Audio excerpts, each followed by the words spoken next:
G'day and welcome back to RC Model Reviews. Today I'm going to show you the fastest mini quad, probably the fastest mini quad in the world. This is the Shuriken 180 that I reviewed a while ago. And it's not this, of course, but I just wanted you to see. Shuriken 180. And if you haven't seen that review, go and there'll be a link in the description of this one. You can go and have a look, see what I liked and what I disliked about this little machine. But overall, I was very happy with the Shuriken 180. And of course, it has a bigger brother, which is this one, the Shuriken 250. Ta-da! In a lovely box. And of course, inside that box is another one of those cases. Let's cut to the chase and see what's inside. Now, as you'd expect, the 250 case is bigger than the 180 case. Gosh, there's no surprises in this video so far. Let's open this up and see. It should look pretty similar. Color's different though, I know. Ooh, look, it's bigger and it's red, so it won't show the blood. That makes it perfect for beginners. And it's got, yeah, there we go, antenna. Ooh, it's even got a little plastic tool that breaks for doing up things. And yeah, all the comments I made regarding the 180 probably apply to this thing. But I mentioned at the beginning of this video that you're going to see the fastest, one of the fastest mini quads on the planet. And this is it. But it's not fast in terms of flying. It's fast in terms of getting it from the bench into the air. And let's just see what's involved, because I am really impressed with the way that Holybro have put this together so that it's so quick to get flying. Now this one comes with the XSR FreeSky receiver in there. I'm just going to show you the basics of setting it up, and it's going to be pretty quick and easy, I think. Let's go! I have removed it from the case. No, that wasn't an unboxing. And I'm going to put the antenna on. Perhaps one of the little downsides of this is that this antenna is really hard to do up, even with the little tool provided, because it actually disappears into the body of the... In fact, does this tool... No, can't use this tool. Oh, it's for holding the motors and crap. Okay. So yeah, you've just got to work at it. And I know people have lost their antennas. They fall off because you can't tighten them. So I would recommend that you put a bit of tape over here if you're going to be, or cable tie it to this little frame. Let's have a look at that little frame. Boom, boom, boom, boom. It's got, oh, I don't know, yeah. It's got a rubber mounted FPV camera. I don't, why? I know it's a CMOS camera, it reduces jello, but it wasn't rubber mounted on the 180. Why have they done it on the 250? And I suppose you can mount your Mobius on there with a cable tie or a bit of Velcro or something, so that's going to provide some. But again, if you've got your model set up and there's no vibration, you don't need all this rubberized rubbish.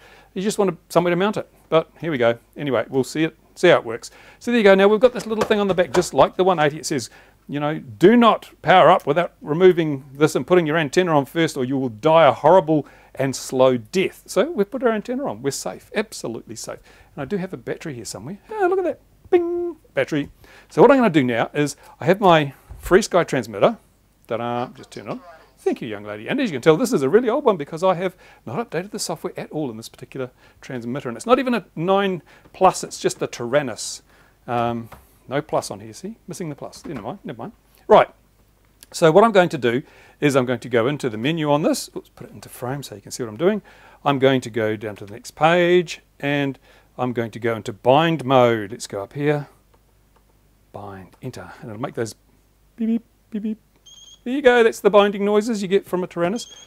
Now I have my thingy here, and I just need something to push down on the bind button with. Oh, this is going to take the longest time of all to find something to push the bind button in with. I should have prepared this. What was I thinking when I didn't prepare? Hang on. Oh man, what am I going to use? Oh, here we go. I found something. Never fear. Because there is a little bind button carefully provided here. One of these two. I think it must be that one. I think that's the bind button. So you don't even have to take the top off to bind it. So what I'm going to do is hold this down. Yep, nice firm click. Plug this. I shall. Before we do that, I'm going to take the propellers off. I'm not stupid. Done that. And wouldn't it be nice if that included something like this little DYS tool here for doing the prop nuts off and on with? That would have been really good. This is aluminium. It's solid. It's alloy. It's strong. What a great idea that would have been. Maybe they do. I don't know. Anyway, this was the best thing out of that DYS Lightning product. It was this little tool. I use it a lot now. Anyway, here we go. Clockwise, counterclockwise rotating motors. Not a problem with matching nuts. So we've got that off. Now I can do my bind. Shut up, woman. I can do my bind. This transmitter's beeping at me like hell. Here we go. Hold down the button. Plug in the battery, and the transmitter should... Now hopefully that has bound. I don't know. I'm going to have to unplug this. Be quiet. Unplug this. Stop the bind operation here. Let's see if it bound. Ooh, hopefully, fingers crossed. Yes, it bound, you can tell because it's not beeping this time. Woohoo, that was all it took to bind this to my Tyrannus. So super simple, so super quick and easy. Fan-damn-tastic. Right, so now all I have to do is, well, I've cheated a bit because I've just copied another model, the Shuriken 180. I've copied that over to a new model, but I'm going to set my failsafe. That's really, really important. Never fly a quad without having the failsafe set. I'll do a video on this. I've actually got a video planned showing you how to do a 2.4 gig installation in a fixed wing, the best practice for that, and also I'll show you how to set up the failsafe. But in the meantime, I'm just going to set up the failsafe here because, where are we? I'm not going to waste time on this video. I just want to show you how quick and easy this is. So we go down to set, and we select the channel, which will be, I want channel 3, which is my throttle, and I want the throttle right down. And here we go. So now I have set my failsafe, and I'm going to check that my failsafe works because I'm going to arm the quad. Hang on, why doesn't it arm? Oh no, what have I done? Well, there we go, I've done it. Thank you, folks. And I'm going to turn off my transmitter. The motors should stop. There you go. So failsafe works, and that's important. Now just be quiet. Oh no, shut up. So there you go. Now I can put the props on, and because I've got the centers pretty much right and I've got my switches set up, I can go and fly. But perhaps before we do, let's just see how much this little baby weighs. Here we go with the antenna. Ta-da, put that on there, and I'll throw the props on as well because they're fairly important. You can't fly without those, at least you can't fly very far without those. It's 453 bare, and without props, let's put the props on and it goes up. Oh, I can't see, it's gone over the screen. There we go. With the props on, 475, not much difference. 475 grams, so it's not a lightweight. It's a little bit porky for a 250, but bearing in mind this is a ready to fly, so you've got to make some concessions. And so now we'll take it out, see if we can make it fly. Okay, I told a pork pie, I'm just going to set up the flight controller to the switch settings that I prefer on my transmitter. You could fly it as it came out of the box, but just because I like to have everything on the same switches, then I don't have to worry about getting confused when I'm reviewing 1,000,001 different mini quads. I'm just going to set my switches up. So we're going to connect up to Clean Flight and just take a look at the standard configuration, and we don't have to plug in a battery to do this. Oh, here we go, my phone. This runs it quite nicely. So let's go over and connect and see what happens. Anybody home? Yes, there is. Look at that. Fantastic. Very slow computer. Any moment now. Is it Christmas yet? Oh, there we go. Okay, I have the sitting level on the bench and it says it's got a roll of 1. I'm going to just calibrate the accelerometer so that it knows what level is. Not that I'm ever going to be using self-leveling mode. So, but there we go. We've done it. Now we know it's been done. And see, just adjust. There we go. Now the quad thinks it's level as well. Okay, so let's go into the switch settings for the radio. Where are we? Modes. Here we go. Turn my transmitter on because probably the receiver is actually operating right now. Welcome to Tyrannus. Tyrannus. There we go. Are my switches working? Being reflected here. Is it actually receiving anything? Yes, it is. Okay, so the receiver's working. So now I can set some stuff up. I like to have my arming on a switch. So let's just add a range for arming. Use, oh, there goes my phone again. Use auxiliary 2, and I want it armed from there through to there. I'm not going to do a full video on this at the moment. I have done a very brief one, but there's plenty of videos on YouTube showing you how to set up your things. Now, here's my flight modes. I'll have, let's put angle on there, and horizon I don't want. So let's turn air mode on here. Add a range for air mode. Auxiliary 1. This will be my air mode. Over there. So we can get rid of horizon. We don't want it. There's a little X over here. Goodbye horizon. So there we go. So now we've got angle mode, rate mode, air mode. And I better save all this first. So many times I do this and I forget to save. It's so embarrassing. Right, any moment now. There we go. So angle mode, rate mode, air mode. And here's my arm on, off. Voila, simple as. So now let's go back to the RC, see what our settings are. Just make sure they're all good. We've got deadband, RC rate 9, Expo 65. These seem to be pretty stock standard default settings. My centers are a little bit out, but they're close enough. And so now I'll go down to the PIDs. Where are we? PIDs up here. What have we got? Yeah, they look like pretty standard PIDs. Actually quite low, to be honest. PID multi, yeah, it's pretty low. Self-leveling, yeah, blah, blah, blah, blah, blah. Roll rate, oh no, this is terrible. This would be very sedate if you didn't up your roll rate. So I'm going to make mine, come on, I like to make mine about 50. Oops. Ah, damn it. Da, da, da, da. It's hard to do it when you're not over the keyboard, isn't it? So I'll make 0.5. Okay. And my pitch rate, make that 0.5. And my yaw rate, I'll make that 0.5 too. Everyone's going, oh, you have such slow rates, man. How do you ever fly the damn thing? That's terrible. Yeah, okay. So I'm a sissy and an old man and a Team Nano member. That's how that works. So TPA breakpoint, blah, blah, blah, blah, blah. Yeah, that all looks good. I'll probably have to adjust those PIDs, but we'll find out. So we'll save those. Ta-da. And now, oh, it's got data flash in it too. So this is quite a good flight controller they're using in here. This is really quite good. So now I can exit from here. We will disconnect. Bing, done. Done like a dog's dinner. Unplug, and we should be ready to roll. Thank you.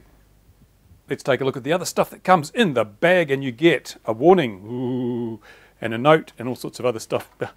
You get a parts list for spares, because if it's a mini quad, you'll need spares, and it tells you the bits and pieces. These motors, by the way, are 2205, 2550 kV, so that explains how they get reasonably good performance out of it. And here's the book of knowledge that tells you all you need to know. Well, it doesn't actually, but it's pretty close. It's pretty close.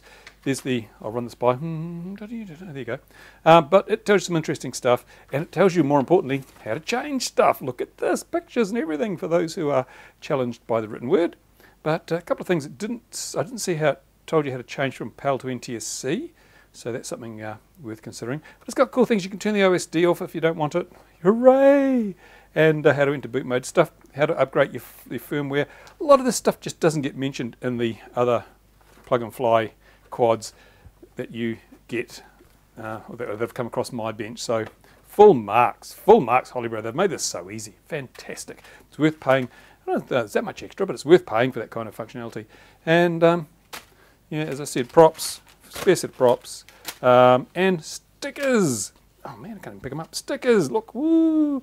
Where you put those stickers? I don't know. Probably, I've got no idea. But anyway, stickers. You can sell them on eBay. Yeah, so, and of course that tool that I mentioned before, but no tool for doing and undoing the prop nuts. That's a bit of a shame. Didn't mind. So, yeah, you can use this to carry your quad around, but unfortunately there doesn't seem to be anywhere to put batteries. Can you put a battery in there?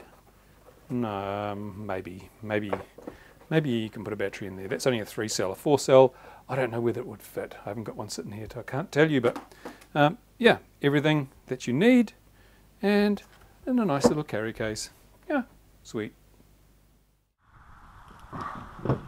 Right, I'm not at the airfield because I don't have an observer, so I can't fly at the airfield. I need a shielded operation, which is fancy regulatory talk for got to be flying near something like the lampposts here and that big tall tree over there to do it legally. And if I do that, I'm also restricted to line of sight. I can't fly FPV because I don't have the necessary observer. So all the rules complicate things immensely, but you've got to follow the rules. It's as simple as that. So and there's a break in this weather. It's been raining so much that I've just got to take advantage of this break in the weather, or these videos will never get done. So bear with me. Probably a lot of wind noise on this microphone too. Dang. Okay, let's have a look. What are we doing here? Tighten that up. So I get some DVR footage of from the Shuriken's onboard camera. Hopefully give us an idea of how good that works. Now, where's my bag? Here we go. So much to do, so little time. Here we go. Right way around, yes. Let's turn this on. I'll put this up on the top of the truck so hopefully we get a reasonably good picture. And let's turn things on. Pick a battery, any battery.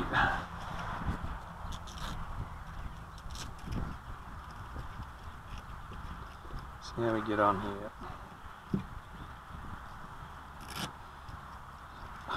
They've even got rubber under the battery area on this, which is great because I don't know how many ready to fly quads and kits I've received which don't have rubber to protect the battery or stop it from moving around, so you've got to find your own.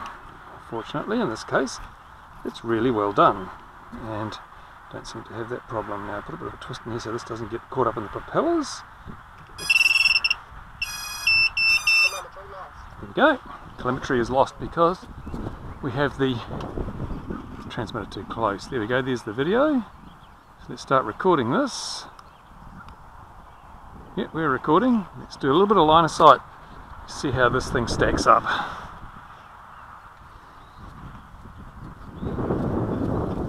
Okay.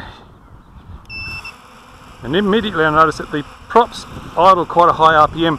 It'd be nicer if the RPM was lower, especially in air mode, but let's see what happens.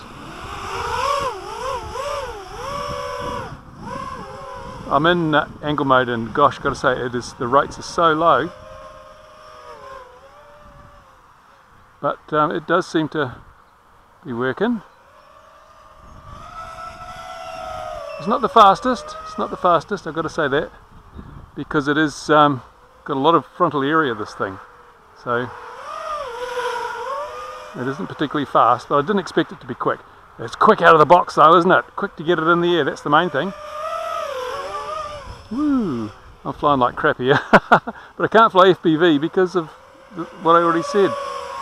So yeah, sorry about that folks. Sorry about the lack of FPV. Yeah, it does seem to fly quite nicely. I'm not much of a line of sight aerobatic flyer, I'm afraid, so I can't really give you any wild flips and crap or I'll just break it. Maybe that'd be a good thing. Check the stability, but yeah, the rates are way low in angle mode. Well, way low in angle mode. I'm using full deflection to get some of this going, but it's still not happening, so I will come over and go to rate mode and see how that works out.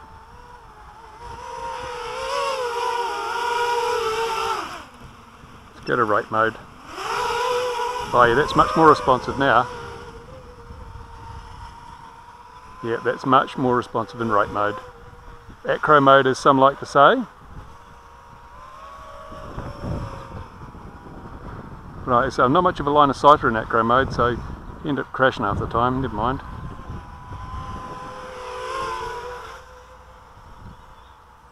There you go, so yeah, that's good. I mean, for a beginner, this is going to be a fantastic bit of kit. I'm really impressed with how this works out of the box. Really, really good, great instructions, absolutely fantastic. So, really not much to say about that, apart from I like it. I really like it a lot. So, let's land.